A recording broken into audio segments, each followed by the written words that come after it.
जय हिंद दोस्तों, आपका स्वागत है आपके अपने पसंदीदा चैनल स्टडी एंड अपडेट्स में। जय हिंद दोस्तों, मैं लोकेश तिवारी स्वागत करता हूं आपका अपने पसंदीदा चैनल स्टडी एंड अपडेट्स में। आज हम कंटिन्यू करने जा रहे हैं हमारी ज्योग्राफी की सीरीज। इससे पहले हमने ज्योग्राफी 2 क्लास कर ली थी, आज हम ज्योग्राफी 3rd क्लास करेंगे। लास्ट क्लास में मैंने आपको बताया था कि हम आज से स्टार्ट करने जा रहे हैं इंडियन ज्योग्राफी, भारतीय भूगोल। इंडियन ज्योग्राफी बहुत बड़ी है, इसलिए मैंने इसको 2 हिस्सों में तोड़ा है, पार्ट 1 एंड पार्ट 2। पार्ट 1 आप इस वीडियो में देखेंगे, पार्ट 2 आप अगली क्लास में देखेंगे। पार्ट 1 में भी मैंने काफ़ी कुछ बताया है, पहले मैं आपको काफ़ी कुछ बताऊँगा इंडिया के बारे में, फिर उसके ऊपर हम कुछ क्वेश्चंस करेंगे। ऐसे ही पार्ट 2 उसके बाद का जो पार्ट है मैं उसमें समझाऊँगा, फिर उसके ऊपर क्वेश्चंस करेंगे। क्लास शुरू करने से पहले मैं आपको समझा देना चाहता हूँ कि ये जो टॉपिक्स आप समझने जा रहे हैं, क्वेश्चन से पहले जब मैं आपको टॉपिक समझाता हूँ, ये टॉपिक बहुत इंपॉर्टेंट है। आपने अगर ये टॉपिक अच्छे से समझ लिया, अपने दिमाग में बैठा लिया, तो आप किसी भी एग्ज़ाम में ज्योग्राफी को अच्छे से अटेम्प्ट करेंगे। इससे अलग ज्योग्राफी में कोई क्वेश्चन बन ही नहीं सकता, खासकर तो इंडियन ज्योग्राफी के हिसाब से। अगर आपको जिस एग्ज़ाम की तैयारी कर रहे हो, उस एग्ज़ाम के लिए ये एकदम सही, एकदम परफेक्ट तरीके से बनाया गया कंटेंट है। इसमें सब कुछ कवर कराया गया है, क्या-क्या चीज़ें मेन-मेन हैं। इससे अलग नहीं आता पेपर में। इनको अगर अच्छे से समझ लोगे, जो इसको नोट्स के तौर पे तैयार करा रखा है मैंने, हमने आपके लिए नोट्स बनाया एक तरीके से। इसको तरीके से समझोगे, अच्छे से पढ़ोगे, तो इसी से आपका सारा काम हो जाएगा, क्वेश्चन से रटने की ज़रूरत ही नहीं पड़ेगी। आराम से कोई इनको पढ़ के क्वेश्चन अटेम्प्ट अपने आप कर लोगे, और जो थोड़े अच्छे क्वेश्चन होते हैं वो हम इसके साथ कराते ही कराते हैं आपके लिए। तो ठीक है, फिर शुरू करते हैं हम आज की क्लास। तो आज हमारी कौन सी क्लास है? आज हमारी ज्योग्राफी की 3rd क्लास है। ठीक है, क्या करने जा रहे हैं हम करेंगे इंडियन ज्योग्राफी, भारतीय भूगोल के बारे में। ये हमारा पहला पार्ट है। तो सबसे पहले स्टार्ट करते हैं इंडिया के बारे में।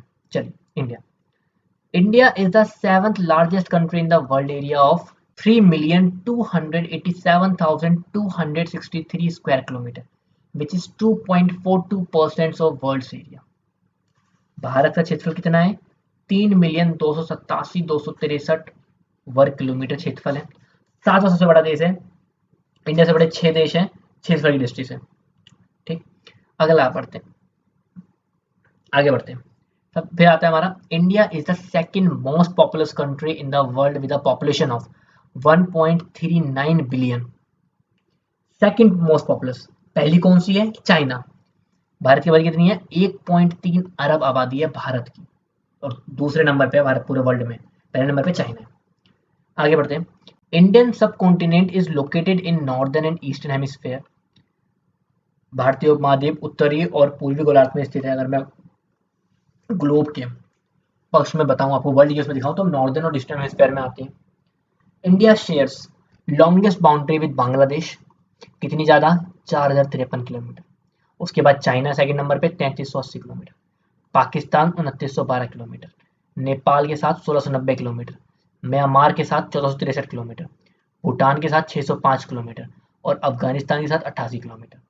कई बार जब आपसे क्वेश्चन पेपर में पूछा जाता है कि भारत सबसे ज़्यादा बाउंड्री किसके साथ शेयर करता है, तो आप सीधा आंसर पाकिस्तान लिख देते हैं। ऐसा नहीं है, सबसे ज़्यादा बांग्लादेश के साथ है, सेकंड नंबर पे चाइना के साथ है, पाकिस्तान तो तीसरे नंबर पे आता है, और कितना है मैंने वो भी आपको यहाँ मेंशन किया हुआ है। आगे बढ़ते हैं। In India the tropic of cancer passes through 8 states, Gujarat, Rajasthan, Madhya Pradesh, Chhattisgarh, Jharkhand, west Bengal, Tripura, Mizoram. Bharat में जो कर्क रेखा है 23.5 नॉर्थ अक्षांश 8 राज्यों से गुजरती है। आठों के नाम है गुजरात, राजस्थान, मध्य प्रदेश, छत्तीसगढ़, झारखंड, पश्चिम बंगाल, त्रिपुरा, मिजोरम से होकर गुजरती है। ये आठों स्टेट्स इंपॉर्टेंट है। क्वेश्चंस पूछ लिए जाते हैं कि कर्क रेखा भारत में कितने राज्यों से गुजरती है? 8। क्या पता वो आपसे एक क्वेश्चन ऐसे पूछे कि इनमें से कौन सा ऐसा राज्य है जहां से गुजरती नहीं है। अगर आपको आठों के नाम याद है, तो अगर उनमें से कोई ऐसा नहीं है, जैसे मान लो अगर मैंने नाम दे दिया उत्तर प्रदेश ऑप्शन में, तो आपको पता है कि उत्तर प्रदेश तो है ही नहीं, तो आप सीधा बता दो कि उत्तर प्रदेश से नहीं गुजरती है। लेकिन ये कब बता पाओगे? जब आपको ये आठों के नाम पता होंगे, नाम याद होंगे, तो ये इंपॉर्टेंट है। आगे बढ़ते हैं आइसलैंड के बारे में। Andaman and Nicobar island in the bay of Bengal. Bengal की खाड़ी में जो हमारा आइसलैंड है, जो हमारा एक तरीके से द्वीप है, वो कौन सा है? अंडमान एंड निकोबार द्वीप समूह है। अरब सागर में लक्षद्वीप है। ठीक, ऐसे ही अगर आगे बढ़े तो हम बढ़ते हैं आईएसटी के बारे में, Indian standard time. Last class में जब हमने ज्योग्राफी की पहली क्लास करी थी, मैंने उसमें भी आपको इंडियन स्टैंडर्ड टाइम के बारे में बताया था, तो मैं फिर से दोबारा रिपीट कर रहा हूँ थोड़ा सा। आईएसटी इंडियन स्टैंडर्ड टाइम है। ये जीएमटी ग्रीनविच मेरिडियन टाइम से 5.5 घंटे आगे चलता है। मतलब 5.5 घंटे का डिफरेंस है इनके बीच में। The 82-30 degree east longitude is taken as the standard time meridian of India as it passes through middle of the India. देखिए आईएसटी क्या है भारत में, अब ऐसा तो नहीं है कि हर जगह हम अलग अलग समय ले सकते हैं। आपको पता है जो भारत का समय और अगर मैं बोलूँ अमेरिका का समय, उसके समय अलग अलग है। भारत में भी अरुणाचल प्रदेश में अगर सूरज उगता है तो 2 घंटे बाद गुजरात में उगता है। अगर मैं ऐसे में मानूंगा तो ये भारत में भी हमें अलग अलग समय मानना पड़ेगा, लेकिन ऐसा नहीं है। हमने क्या कर रखा है, हमने एक भारत के बीच से लमसम हमने एक रेखा गुजार रखी है जिसको आप ये 82 डिग्री 30 ईस्ट लॉन्गिट्यूड बोलते हो। Time meridian, standard time meridian है ये। भारत की भारत की मानक समय रेखा है ये आपके उत्तर प्रदेश के मिर्जापुर से गुजरती है। वहां पे जो टाइम हो रहा होगा पूरे इंडिया में वो टाइम माना जाएगा, चाहे वो इंडिया का जम्मू कश्मीर हो, तमिलनाडु हो, अरुणाचल प्रदेश हो, गुजरात हो, दिल्ली हो, कुछ भी हो, हर जगह वो माना जाएगा क्योंकि इंडिया में यही फॉलो होता है। ठीक, तो यहाँ थोड़ा सा टॉपिक मैं आपको इंडिया के बारे में बताया। अब कुछ फैक्ट्स पढ़ते हैं इंडिया के बारे में। देखिए ये फैक्ट्स बहुत इंपॉर्टेंट है, काफी अच्छी अच्छी चीज यहाँ पे कवर करी गई है।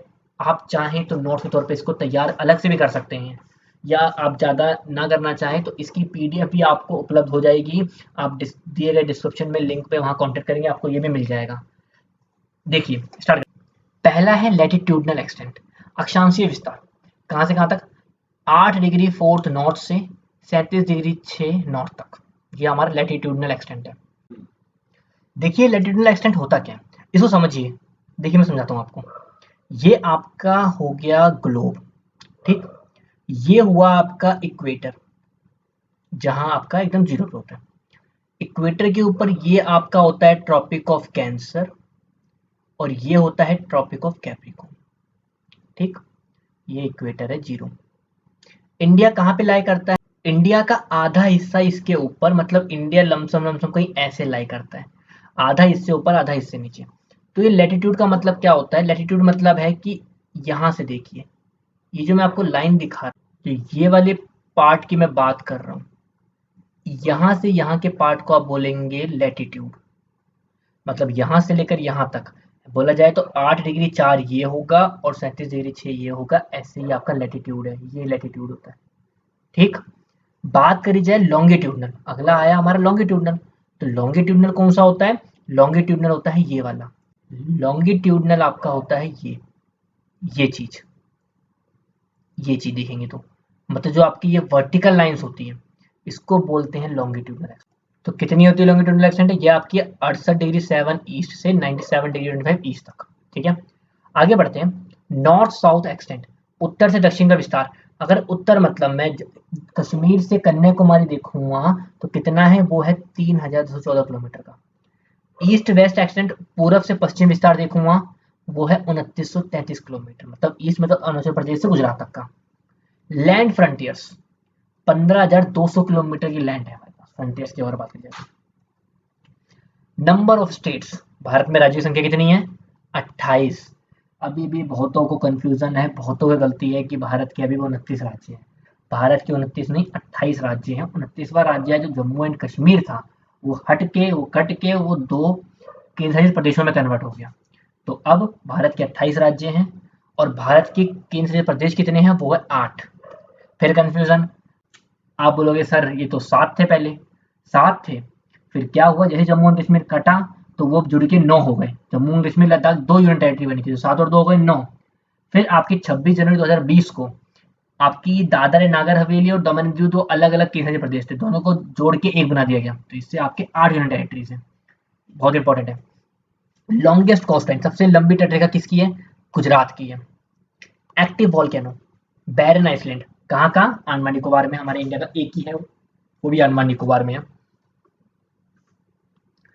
साउथर्न मोस्ट टिप, सबसे दक्षिणी टिप कौन सा? वो है कन्याकुमारी। देखिए सबसे बड़ा कंफ्यूजन, साउथर्न मोस्ट टिप और साउथर्न मोस्ट पॉइंट में बहुत अंतर है। टिप मतलब सबसे मतलब चोटी की बात की जाए तरीके से तो वो कन्याकुमारी है, लेकिन साउथर्न मोस्ट पॉइंट पूछा जाए आपके भारत का, वो आपका इंदिरा पॉइंट या गाइमेलियन पॉइंट है ग्रेट निकोबार का, ये आपका साउथर्न मोस्ट पॉइंट है। ऐसे ही नॉर्थर्न मोस्ट पॉइंट की बात करूंगा, सबसे उत्तरी बिंदु की, तो वो आपका इंदिरा कोल है। वेस्टर्न पॉइंट की बात करूंगा तो वो वेस्ट ऑफ गुहार मोटा इन गुजरात में है। ईस्टर्न मोस्ट पॉइंट की बात करूंगा तो वो आपका भैया किबथू है अरुणाचल प्रदेश में। ठीक है, और इन्हीं के बीच का मैंने आपको थोड़ा बहुत डाटा दिखा दिया था। आगे बढ़ते हैं। अगला है Indian states situated on the border. सीमा पर स्थित लगने वाले भारतीय राज्य कौन कौन से हैं। देखिए इस टेबल को देखिए, इस टेबल को आप ढंग से अगर देखेंगे तो आपको ध्यान से दिखेगा कि हमने कैसे बता रखा है कि पाकिस्तान के साथ 4 राज्यों की सीमा लगती है, अफगानिस्तान के साथ 1 राज्य की, चाइना के साथ 5 राज्य की, नेपाल के साथ 5 राज्यों की, भूटान के साथ 4, बांग्लादेश के साथ 5, म्यांमार के साथ 4। कौन कौन से राज्य हैं वो देखिए। पाकिस्तान के साथ लगती है गुजरात, राजस्थान, पंजाब, जम्मू कश्मीर की सीमा। अफगानिस्तान के साथ सिर्फ एक ही राज्य की लगती है, वो है जम्मू एंड कश्मीर। चाइना के साथ लगती है जम्मू एंड कश्मीर, उत्तराखंड, हिमाचल प्रदेश, सिक्किम, अरुणाचल प्रदेश की। नेपाल के साथ लगता है उत्तर प्रदेश, उत्तराखंड, बिहार, वेस्ट बंगाल, सिक्किम। भूटान के साथ लगती है सिक्किम की, पश्चिम बंगाल, असम, अरुणाचल प्रदेश। बांग्लादेश के साथ लगती है वेस्ट बंगाल की, असम की, मेघालय की, त्रिपुरा की, मिजोरम की। और म्यांमार के साथ लगती है 4 राज्य जिनका है नाम अरुणाचल प्रदेश, नागालैंड, मणिपुर, मिजोरम। ये भी टेबल काफ़ी इंपॉर्टेंट है। आप सबको कई बार नाम भी याद नहीं रहते हैं। अगर आपको एक तरीके से अगर नाम के साथ ये भी याद हो ना कि पाकिस्तान के साथ 4 लोगों की लगती है, 4 राज्यों की लगती है, तो कन्फ्यूज़न खत्म हो के आप 4 तो ढूँढ ही लोगे अच्छे वाले। तो थोड़े से इंपॉर्टेंट है। अब इसमें भी कौन-कौन से इंपॉर्टेंट है वो एक बार मैं आपको बता देता हूँ। देखिए पाकिस्तान तो इंपॉर्टेंट है, ये तो आपको भी पता है। अफ़गानिस्तान के साथ एक की लगती है तो आपको पता ही है। नेपाल इंपॉर्टेंट है, बांग्लादेश इंपॉर्टेंट है। चाइना कई बार नहीं पूछा जाता बट ये पाकिस्तान, नेपाल और बांग्लादेश काफ़ी इंपॉर्टेंट है। सबसे ज़्यादा बाउंड्री शेयर किसके साथ होता है, मैंने ऊपर बताया था बांग्लादेश है, वो याद रखिएगा। आगे बढ़ते हैं। आगे है हमारा ईस्टर्न घाट, पूर्वी घाट के बारे में। ये थोड़ा सा यहाँ शिफ्ट हो गया है, इसको थोड़ा सा ध्यान दे लीजिएगा। इसके बाद हम यहाँ कंटिन्यू करेंगे। थोड़ा सा ऊपर नीचे शिफ्ट हो गया है। ईस्टर्न घाट की बात करते हैं। दक्कन प्लेटो के ईस्ट की तरफ स्थित है, मतलब दक्कन पठार के पूर्व में स्थित है। महानदी, कावेरी, गोदावरी ये सारी रिवर्स यहाँ से निकलती हैं। महेंद्रगिरी सबसे बड़ी ऊंचाई है 1501 मीटर की यहाँ की। ऐसे ही पश्चिमी घाट के आते हैं। दक्कन पठार के आपके वेस्ट की साइड में है। नर्मदा, तापी, साबरमती, लमसम जैसी नदियां यहाँ से खींची जाती हैं। 2695 मीटर की ऊंचाई वाली अनाईमुड़ी सबसे ऊंची चोटी है पश्चिमी घाट की। ठीक, आइए आगे बढ़ते हैं हमारे आगे की तरफ। अगला है हमारा important lakes of India, Bharat की महत्वपूर्ण झीलें। ऐसा नहीं कि झीलें और नहीं है, झीलें तो और भी हैं, लेकिन जो मेन मेन है जो थोड़ी इंपॉर्टेंट है मैं उन्हीं को आपको समझा रहा हूँ जिनके पेपर में हमें ज़्यादा होते हैं। सबसे पहले है चिल्का लेक, कहाँ की है, उड़ीसा की। It is a saline and lagoon lake, largest lake है इंडिया की है। यह एक खारा और लेगून झील है जो सबसे बड़ी झील है भारत की। दूसरी है लोकटक लेक, मणिपुर की। It is a fresh water lake having inland drainage इन मणिपुर। यह मणिपुर में अंतर्देशीय जल निकासी वाली मीठी पानी की झील है। अगली है Wular and Dal lakes, Jammu and Kashmir की। वुलर लेक्स अपने आप बनी है टेक्टोनिक एक्टिविटीज की वजह से, जो पत्थरों के कारण बनती है उनके कारण बनी है। कहाँ पे, जम्मू एंड कश्मीर में। आगे बढ़ते हैं इंपॉर्टेंट रिवर प्रोजेक्ट्स के बारे में। जैसे मैं आपको बता रहा हूँ प्रोजेक्ट्स तो बहुत सारे हैं, लेकिन मैं मेन मेन आपको बता रहा हूँ जिनसे कि चांसेस ज़्यादा अच्छे रहते हैं। तो पहले बढ़ते हैं प्रोजेक्ट्स के बारे में, फिर कौन सी नदी पर है और उसका पर्पस क्या है। पहला है भाखड़ नांगल प्रोजेक्ट, सतलुज पर है। पर्पस क्या है, बिजली और सिंचाई का। हीराकुंड महानदी पर है, पावर एंड इरिगेशन, वही बिजली और सिंचाई का काम है।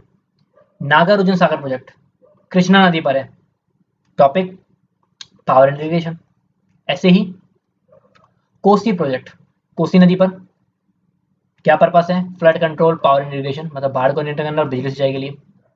राजस्थान कैनाल प्रोजेक्ट सतलुज, बीस और रावी नदी में, मुद्दा एक ही है, सिंचाई। महानदी डेल्टा प्रोजेक्ट महानदी पर, इरिगेशन। इद्दुक्की प्रोजेक्ट पेरिन नदी पर है, रीजन पर्पस क्या है, हाइड्रो इलेक्ट्रिसिटी, पन बिजली के लिए। टहरी डैम प्रोजेक्ट उत्तराखंड में, भागीरथी नदी पर, हाइड्रो इलेक्ट्रिसिटी, वही रीजन है इसका भी।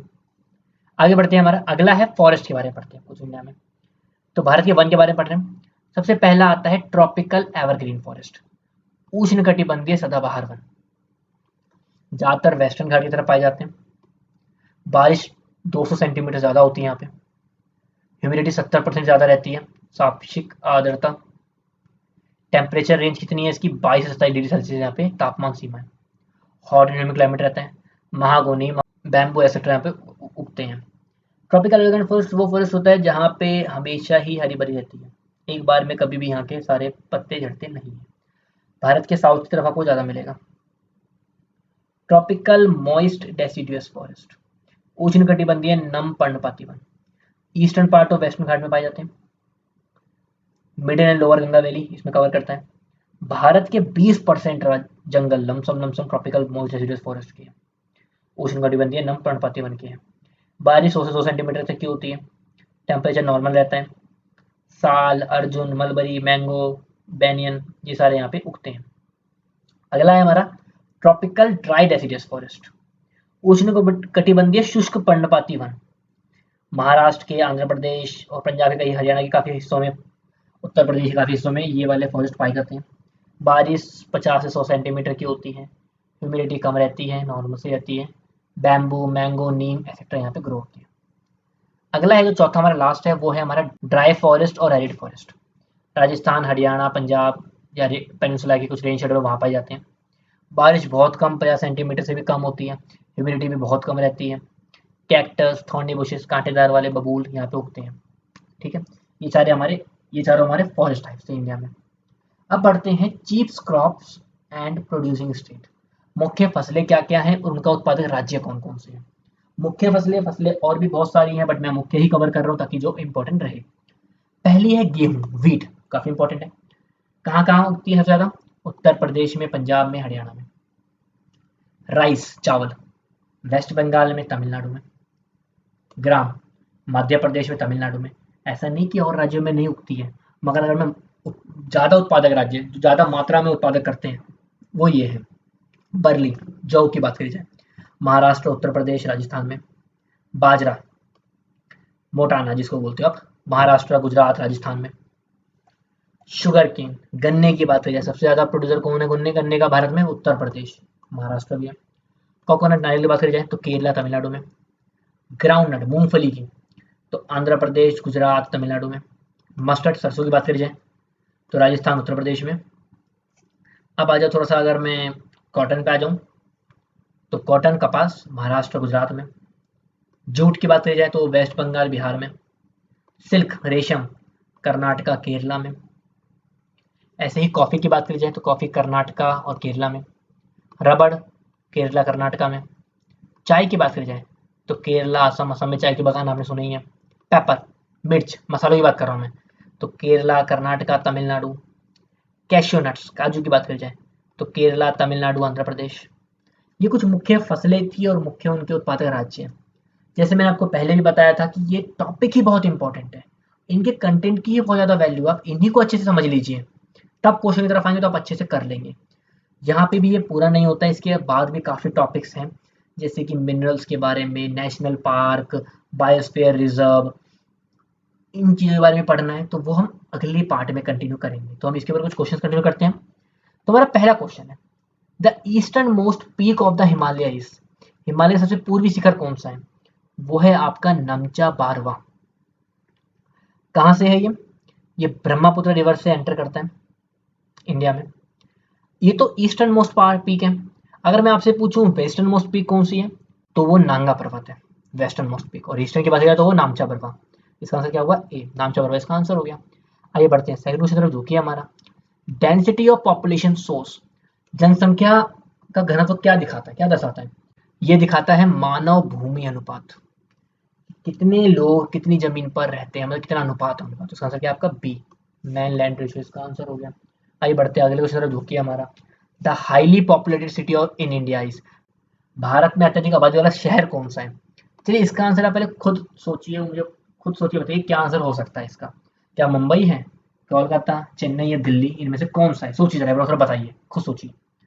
इसका आंसर है मुंबई, सबसे ज़्यादा आबादी वाला सिटी है, शहर है। कितनी है बता भी देता हूँ। मुंबई की है लमसम लमसम 12.6 मिलियन, आबादी की बात कर रहा हूँ मैं। दिल्ली 10.9 मिलियन। तीसरे नंबर पे आता है बेंगलोर 5.1 मिलियन। चौथे नंबर पे आता है कोलकाता 4.6 मिलियन।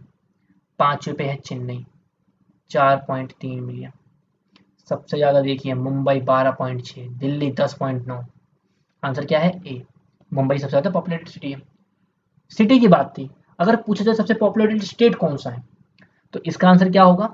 इसका आंसर आप हमें कमेंट करके बताइए कि सबसे पॉपुलेटेड स्टेट कौन सा है इंडिया का। चलिए एक इसी में एक और चीज जोड़ देता हूँ, लीस्ट पॉपुलेटेड स्टेट कौन सा है इंडिया का, ये भी बताइए। मतलब आपके लिए एक होमवर्क क्वेश्चन हमने बनाया है। होमवर्क क्वेश्चन क्या है आपके लिए कि कौन सा ऐसा स्टेट है जिसमें सबसे ज्यादा जनसंख्या वाला राज्य है भारत का, और सबसे कम जनसंख्या वाला राज्य कौन सा है। इसका आंसर आप हमें कमेंट करके बताइए, ठीक है? तो मैं आपके कमेंट का इंतजार करूंगा, कमेंट जरूर करें। चलिए आगे बढ़ते हैं। अगला क्वेश्चन है, विच of the following country not having common border with India. निम्नलिखित में से किस देश की भारत के साथ आम सीमा नहीं है, बताइए। Bhutan, China, Pakistan, Russia. क्या रशिया का हमने नाम पढ़ा था? क्या रशिया इंडिया के साथ बॉर्डर शेयर करता है? नहीं करता। तो इसका आंसर क्या हुआ आपका? डी, रशिया इसका आंसर हो गया। आगे बढ़ते हैं, अगले क्वेश्चन का जो कि हमारा, the highest waterfall of India is.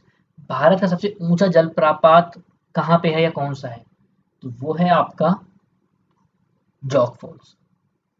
वैसे जॉग फॉल्स नहीं है, बट ऑप्शन के अकॉर्डिंग आपके ऑप्शन में जॉग फॉल्स सबसे ऊंचा है तो हमने जॉग फॉल्स लिख दिया। वैसे रियलिटी में सबसे ऊंचा है वो है आपका नौकलियाकाई फॉल्स। कितना है उसका? उसका ड्रॉप है लमसम लमसम 335 मीटर का। सेकंड नंबर पे है दूधसागर का, 310 मीटर का है। और तीसरे नंबर पे आता है जॉग फॉल्स जिसका है 253 मीटर का। मगर ऑप्शन में सबसे ज्यादा बड़ा जॉग फॉल्स ही था, तो इसलिए मैंने आपको जॉग फॉल्स आपको बता दिया। तो इसका आंसर क्या है आपका? डी, जॉग फॉल्स इसका आंसर हो गया। आइए बढ़ते हैं अगले क्वेश्चन जो कि हमारा, in which state is Silent Valley located. Silent Valley किस राज्य में स्थित है? ये आपके स्थित है केरला में। साइलेंट वैली नाम से नेशनल पार्क है जो आपका केरला में स्थित है। ठीक, तो इसका आंसर क्या है आपका? बी, केरला इसका आंसर हो गया।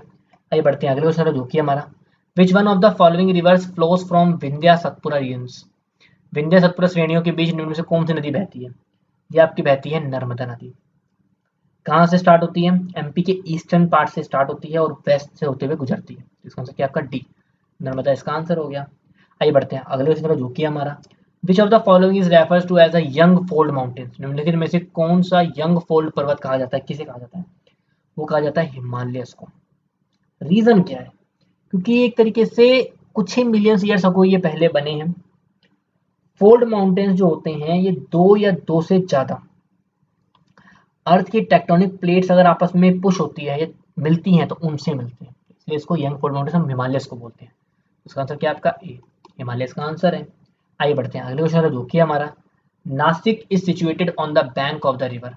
नासिक किस नदी के तट पर स्थित है? नासिक स्थित है आपके गोदावरी पर। नासिक आपकी महाराष्ट्र के नॉर्थ वेस्ट रीजन की एक हिस्टोरिक सिटी है, एक तरीके से एंशियंट सिटी। इसका आंसर क्या आपका? डी, गोदावरी इसका आंसर हो गया। आइए आगे बढ़ते हैं अगले क्वेश्चन जो कि हमारा, how many union territories are in India. अब भी मैंने आपको टेबल में बताया था कितनी यूनियन टेरिटरीज है इंडिया की, वो है आपकी 8। अच्छा, आठों के नाम चलिए मेरे साथ साथ आप रिपीट करिए आठों के नाम। सबसे पहले दिल्ली, चंडीगढ़, अंडमान निकोबार, लक्षद्वीप, पुडुचेरी, फिर मैंने बताया था दादर एंड नागर हवेली और दमन एंड दीव एक ही हो गई है। 1 2 3 4 5 6, दो बची हैं, जम्मू एंड कश्मीर और आखिरी है लद्दाख। ये 8 आपकी यूनियन टेरिटरीज हैं भारत की। Delhi, Chandigarh, Andaman and Nicobar island, Lakshadweep island, Puducherry, Daman and Diu, Dadar and Nagar Haveli, Jammu and Kashmir, Ladakh. ठीक है, तो इसका आंसर क्या आपका? ए, 8 इसका आंसर है। आइए बढ़ते हैं अगले क्वेश्चन जो कि हमारा, India shares land border with how many countries. Bharat कितने देशों के साथ भूमि सीमा साझा करता है? बताइए क्या आंसर है? अभी हमने ऊपर पढ़ा है, वो है 7 देश। सातों के नाम स्टार्ट करते हैं, अफगानिस्तान, पाकिस्तान, बांग्लादेश, नेपाल, भूटान, चाइना, म्यांमार। ऊपर सातों नाम पढ़े हैं, रिवाइज कर लीजिए। आंसर क्या है आपका? ए, 7 इसका आंसर है। आइए बढ़ते हैं अगले क्वेश्चन जो कि हमारा, which one of the following Indian state does not lie on the coast. निम्नलिखित में से कौन सा भारतीय राज्य तट पर नहीं है? कौन सा इनमें से तट पर नहीं है? छत्तीसगढ़, महाराष्ट्र, गुजरात, कर्नाटक। देखिए महाराष्ट्र तो तट पर है, मुंबई पोर्ट आपने सुना होगा, गुजरात भी है, कर्नाटका भी है, छत्तीसगढ़ नहीं है, छत्तीसगढ़ किसी पोर्ट के आसपास वाली स्टेट नहीं है, तो इसका आंसर क्या है, ए, छत्तीसगढ़ इसका आंसर है। आइए बढ़ते हैं अगले क्वेश्चन जो कि हमारा, the southern stretch of the western coastal strip is refer to as, पश्चिम तटीय पट्टी के दक्षिणी भाग को निम्न के रूप में किसमें जाना जाता है, किस रूप में जाना जाता है, तो वो है आपका मालाबार तट, आपने सुना होगा मालाबार। ये हमारा कौन सा है, साउथर्न स्ट्रेच है। अगर मैं पूछूं नॉर्दर्न, नॉर्दर्न स्ट्रेच पूछा जाए, मैं बात करूं नॉर्दर्न की, तो वो है आपका कोंकण। ऐसे ही सेंट्रल स्ट्रेच की बात करूं मैं, सेंट्रल मध्य, तो वो है आपका कन्नड़ा। और साउथर्न तो आपका ये मालाबार। ठीक, तो आंसर क्या हुआ इसका, तो इसका आंसर है डी, मालाबार इसका आंसर है। आइए बढ़ते हैं अगले क्वेश्चन तरफ, रुकिए हमारा, लक्षद्वीप आइसलैंड लाए इन द, लक्षद्वीप कहाँ पे स्थित है, ये स्थित है आपका, लक्षद्वीप कहाँ पे है, ये है आपका अरेबियन सी में, तो इसका आंसर क्या है आपका बी, अरेबियन सी इसका आंसर हो गया। आइए बढ़ते हैं अगले क्वेश्चन तरफ, रुकिए हमारा, the river Narmada has it source at, Narmada नदी अपने स्रोत पर कहाँ से निकलती है, ये निकलती है अमरकंटक पठार से, तो इसका आंसर क्या है आपका सी, अमरकंटक इसका आंसर है। अमरकंटक कहाँ पे है, ये आपका मध्य प्रदेश में है। अगला है Uttarakhand, Uttar Pradesh, Bihar, West Bengal, Sikkim, common frontiers with, ये जो स्टेट्स मैंने बताए ये किस सीमा से लगते हैं, बताइए किससे लगते हैं, क्या क्या दोबारा पढ़िए, उत्तराखंड, उत्तर प्रदेश, बिहार, वेस्ट बंगाल, सिक्किम, किससे थे ये सारे, ये है आपके नेपाल से, इसका आंसर क्या है सी, नेपाल इसका आंसर है। आइए बढ़ते हैं अगले क्वेश्चन, रुकिए हमारा, Dehradun is a part of the, Dehradun किसका हिस्सा है, देहरादून है शिवालिक का। देखिए हिमालय की बात करूँ तो हिमालय 3 इसमें बाँटा जाता था, ग्रेट हिमालय, हिमाचल, हिमाद्री जिसको बोलते हो, तीसरा शिवालिक, तो ये शिवालिक में है, ठीक, लो माउंटेन इसको बोलते हो, इसका आंसर क्या है आपका सी, शिवालिक इसका आंसर है। आइए बढ़ते हैं अगले क्वेश्चन जो कि हमारा, which of the following cities does not lie on the banks of Yamuna, इनमें से कौन सा शहर है जो यमुना के तट पर नहीं है, दिल्ली, यमुना बसा हुआ है, आगरा, बिल्कुल ताजमहल एकदम यमुना नदी के पास में ही है, मथुरा, यमुना बहती है वहाँ से, लखनऊ नहीं है, लखनऊ से गोमती नदी बहती है, तो इसका आंसर क्या है डी, लखनऊ इसका आंसर है। आइए बढ़ते हैं अगले क्वेश्चन जो कि हमारा, Banihal is an important mountains pass of which state, Banihal किस राज्य का एक महत्वपूर्ण पर्वतीय दर्रा है, यह है आपका जम्मू एंड कश्मीर का। अच्छा, ये बनिहाल पास करता क्या है ये बनिहाल पास कनेक्ट करता है कश्मीर वैली को जम्मू एंड कश्मीर के हिस्से में, और साथ में आउटर हिमालय से जोड़ता है, किसको, कश्मीर की घाटियों को, इसका आंसर क्या है ए, जम्मू कश्मीर इसका आंसर हो गया। आइए बढ़ते हैं अगले सवाल जो कि हमारा, which country is separated from British India by the Durand line, Durand रेखा द्वारा कौन सा देश ब्रिटिश भारत से अलग हुआ था, वो हुआ था अफगानिस्तान। ठीक, दुरंत लाइन 2640 किलोमीटर एक बॉर्डर है जो अफगानिस्तान का पाकिस्तान से कनेक्शन है, वही है दुरंत लाइन। ये जब ब्रिटिश इंडिया का हमारे, जब ब्रिटिश का इंडिया पे राज था उस टाइम पे ऐसा हुआ था, इसका आंसर क्या है आपका बी, अफगानिस्तान इसका आंसर हो गया। आइए आगे बढ़ते हैं अगले क्वेश्चन जो कि हमारा, the highest town from sea level of India is, Bharat का सबसे ऊंचा नगर कौन सा है, वो है आपका लाहौल एंड स्पीति। कहाँ पे लाहौल स्पीति, ये आपके हिमाचल प्रदेश की डिस्ट्रिक्ट है, इसका आंसर क्या आपका बी, लाहौल स्पीति इसका आंसर है। आइए बढ़ते हैं अगले क्वेश्चन जो कि हमारा, which of the following valley is known as paradise on earth, इनमें से किस घाटी को पृथ्वी पर स्वर्ग कहा जाता है, अगर कहीं भी स्वर्ग है तो वो कहाँ है, वो है कश्मीर में, कश्मीर की घाटी को स्वर्ग कहा जाता है, पृथ्वी पर अगर कहीं स्वर्ग है तो वो कहाँ है, सिर्फ कश्मीर में। अच्छा, इसका रीजन क्या है, आप कश्मीर की घाटी को पृथ्वी का स्वर्ग क्यों बोले, पैराडाइज ऑन अर्थ क्यों बोलते हो, उसका रीजन है बर्फ से घिरे हुए पहाड़, पहाड़, हरे भरे gardens, romantic house holds, lovely valleys, boats, Dal lakes, there are various things, बहुत चीज़ें कश्मीर में, ऐसे ही इसलिए कश्मीर को आप पृथ्वी का स्वर्ग कहा जाता है, अगर स्वर्ग है कहीं भी पृथ्वी पे तो कहाँ है, कश्मीर में, इसका आंसर क्या है आपका ए, कश्मीर वैली इसका आंसर हो गया। आइए बढ़ते हैं अगले क्वेश्चन जो कि हमारा, which is the capital of Andaman Nicobar island, Andaman Nicobar द्वीप की समूह की राजधानी क्या है, वो है आपकी पोर्ट ब्लेयर, तो सी, पोर्ट ब्लेयर इसका आंसर है। आइए आगे बढ़ते हैं अगले क्वेश्चन जो कि हमारा, the famous states for sandalwood in India is, Bharat में चंदन के लिए प्रसिद्ध राज्य कौन सा है, सबसे ज़्यादा है कर्नाटका, लगभग लगभग southern states 85 50% of sandalwood produce करते हैं साउथर्न स्टेट सारे मिलके। कौन कौन से? कर्नाटका, केरला, तमिलनाडु मिलकर। इसका आंसर क्या है? सी, कर्नाटका इसका आंसर हो गया। आइए आगे बढ़ते हैं हमारे अगले क्वेश्चन। ये हमारा आखिरी क्वेश्चन है इस क्लास का। क्वेश्चन है India's largest sugar cane producing state is. मैंने ऊपर कंटिन्यू में बताया था कि लार्जेस्ट प्रोड्यूसिंग स्टेट शुगर के लिए कौन सा है, वो है आपका उत्तर प्रदेश। कितना? लगभग 135.64 मिलियन टन प्रोड्यूस करता है यूपी अकेला। किसका? शुगर केन का। आंसर क्या है? ए, उत्तर प्रदेश इसका आंसर है। तो यहाँ हमारी ज्योग्राफी की थर्ड क्लास जो हमने इंडियन ज्योग्राफी करी थी, पहला पार्ट वो हमारी खत्म होती है। अगली क्लास में भी हम इसी पार्ट को कंटिन्यू करेंगे, मतलब इंडियन ज्योग्राफी कंटिन्यू करेंगे। पहले कुछ टॉपिक जो बचे हैं उनको कंटिन्यू करेंगे, फिर उसके बाद उसके ऊपर कुछ क्वेश्चंस करेंगे। मैं फिर से रिपीट कर रहा हूँ कि जो टॉपिक है उनको दोबारा से दोबारा देखिए, नोट्स चाहे तो खुद बना लीजिए, आपको ज़रूरत है तो आप डिस्क्रिप्शन में लिंक दिया गया है, वहाँ से काउंटर करके आप ये कंटेंट भी ले सकते हैं, वहाँ से आप रीड कर सकते हैं, नोट्स बने बनाए आपको मिल जाएंगे। मगर पढ़िए इन चीज़ों को। हमने आपके लिए क्विज तैयार कर रखा है। मैं आपको हर वीडियो में बताता हूँ, हर क्लास में बताता हूँ कि क्विज का क्या कैसे करना होता है। आप सबको आइडिया लग ही गया होगा। अटैम्प्ट करिए, फ्री ऑफ कॉस्ट है, जितनी मन चाहे बार उतनी बार करिए। कोई दिक्कत आती है, कोई परेशानी आती है, आप कमेंट करके पूछ सकते हैं। तो मिलते हैं आपसे अगली वीडियो में, तब तक के लिए नमस्कार।